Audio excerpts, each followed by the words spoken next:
Samantala, matinding pinsala rin po ang iniwan ng pagguho ng lupa sa bayan ng Agoncillo dito pa rin po sa Batangas dahil nga po sa bagyong Christine.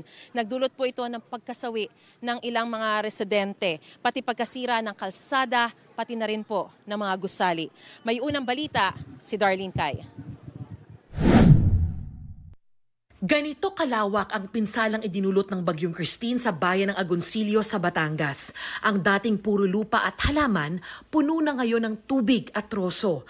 Dalayan ng landslide noong humagupit ng Bagyong Christine noong Huwebes. Dahil din sa landslide, nawasak ang kalsadang nagdurugtong sa bayan ng Agoncillo at Laurel.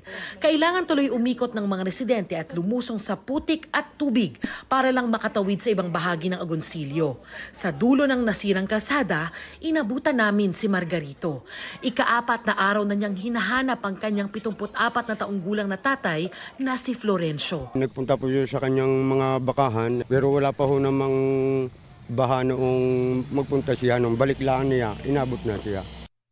Araw-araw niyang iniikot ang bayan, makita lang ang ama. Nandito siya ngayon sa tabi ng lawa dahil baka raw may lumutang na katawan. Talagang masakit raw. Sabi ko nga, kahit siya'y patay na, ilalagay namin siya sa magandang lagay. Hanggang ngayon, 5 pa ang nawawala sa bayan ng Agoncillo ayon sa lokal na pamahalaan. 9 naman ang nasawi. Lahat dahil sa landslide.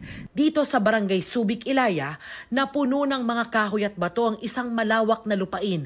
Lahat ng yan tinangay din ng landslide. Na-wash out ang 2 bahay rito.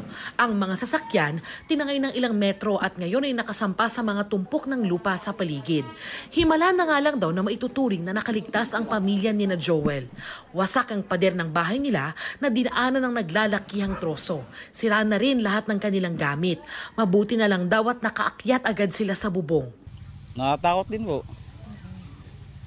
Hindi nga po makakatulog eh. Dahil parang kinakabahan na rin. Nagpatupad naman daw ang LGU ng preemptive evacuation pero hindi raw nila inasahan ng lawak ng maaapektuhan ng bagyo. Talaga pong unprecedented siya. Nagkakaroon po ng baha doon sa kanila pero kalimitan po mga hanggang sakong, ganun. Pero ngayon po, kakaiba po siya. Wala pa ring supply ng kuryente at tubig sa malaking bahagi ng bayan. Kahapon, tuloy-tuloy ang pagpapalikas sa mga residente mula sa barangay Bilibinwang at Banyaga na na-isolate o nahiwalay dahil sa nasirang kalsada. Madaragdag sila sa halos 2,000 evacuees sa 8 evacuation centers dito sa Agoncillo. Ito naman ang sinapit ng Bilibinwang Elementary School.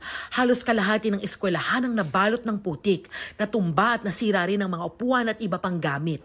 Panawagan ng principal na si Gina Punsalan, sana raw ay matulungan sila sa paglilinis ng paaralan.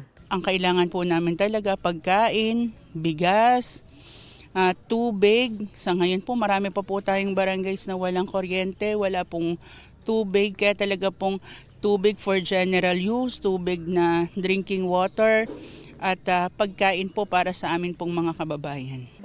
Ito ang unang balita sa Agoncillo, Batangas. Darlene Kai para sa GMA Integrated News.